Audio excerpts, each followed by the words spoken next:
Je tiens entre mes mains le premier ouvrage écrit à 99% sur OK Google. C'est paru aux éditions Duno. Ça s'appelle E-commerce, comment concevoir, réaliser et piloter votre site.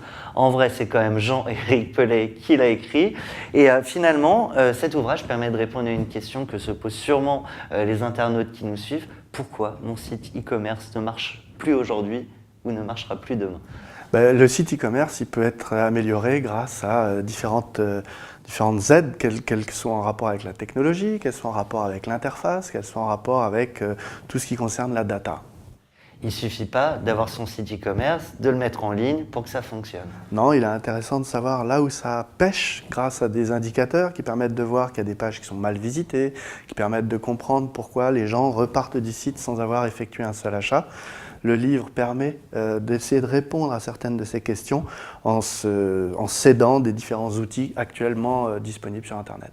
Jean-Éric Pellet, vous êtes chercheur en marketing, en système d'information aussi, et vos recherches vous ont amené à regarder à quoi finalement va ressembler le e-commerce de demain. Voilà, en partant d'effets de variables comme la couleur sur la mémorisation et sur l'intention d'achat, j'ai orienté mes recherches petit à petit vers tout ce qui concernait la vente via les mobiles. Et aujourd'hui, je me rends compte que si on n'évoque pas l'Internet des objets, l'intelligence artificielle ou tout ce qui a trait au système de géolocalisation, on passe à côté de quelque chose pour améliorer les ventes des sites web marchands. C'est un site e-commerce qui demain ne prend pas en compte l'IA, peut-être l'Internet des objets, est voué à l'échec. C'est pas ça, c'est qu'il peut gagner plus de visites et plus de consommation, de consommateurs, en prenant en considération ces variables-là.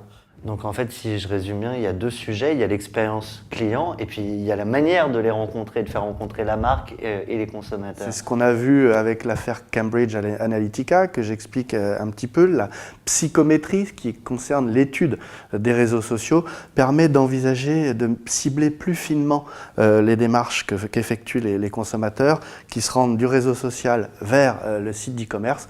On arriverait à mieux toucher les consommateurs en les embêtant moins et en étant plus précis, de façon à enrichir leur expérience d'achat. Jean-Éric Pellet, quand on a partagé pour préparer cette chronique, il y a des chiffres qui m'ont particulièrement étonné sur la façon dont finalement un algorithme nous connaissait presque mieux que nous-mêmes. C'est ça, grâce aux réseaux sociaux, grâce bien entendu à Facebook qui est le leader parmi les réseaux sociaux, l'étude des données issues de ces réseaux sociaux permet de connaître davantage une personne que quelqu'un qui vit avec cette personne. En 10 likes, l'algorithme nous connaît mieux que nos collègues. En 200 likes, 230 likes, l'algorithme nous connaît mieux que notre conjoint.